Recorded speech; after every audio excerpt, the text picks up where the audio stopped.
Je ne sais pas si je dois parler en français ou en anglais. Ah, je vais rester en français quand même.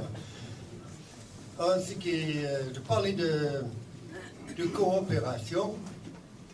Au début, il y avait deux équipes. Les Français travaillaient en français, les Anglais travaillaient en anglais. Les Français travaillaient en millimètres et les Anglais en inch, en pouces. Alors, tout ça, c'était pas très difficile. Tout ça, facilement maîtrisé. Beaucoup parmi les Anglais ont suivi les cours de français et l'inverse ici. Suffisamment pour comprendre ce qu'ils disaient les autres. Alors, il y a une chose que je pense qui était excellente dans l'affaire, c'est que par exemple, prenons un Français qui parlait aux Anglais. Il parlait en français, donc il savait ce qu'il disait, la plupart du temps. Alors, tandis qu'il n'avait pas des problèmes de perdre les choses dans la traduction.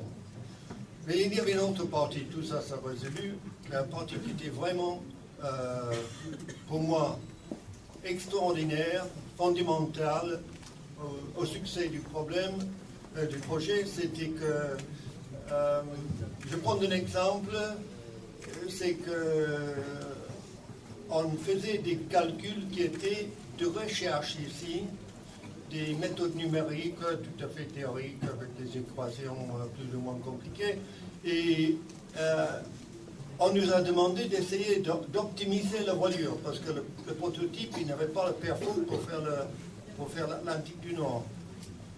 Alors je me souviens que j'étais responsable de ça. Alors j'avais à la fois à faire un programme de recherche et en même temps de l'appliquer à un produit, avec le couteau à la gauche pour les raisons de fabrication. Alors j'étais pas très sûr de mon coup.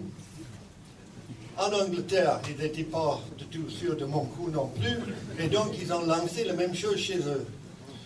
Ça a fait donc que le travail sur beaucoup de parties de l'avion était fait en double.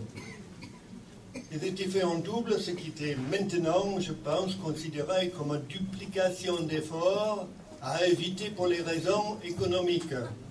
Mais si on n'a pas eu cette coopération avec un contrôle des uns les autres tout le temps, on ferait pas l'avion.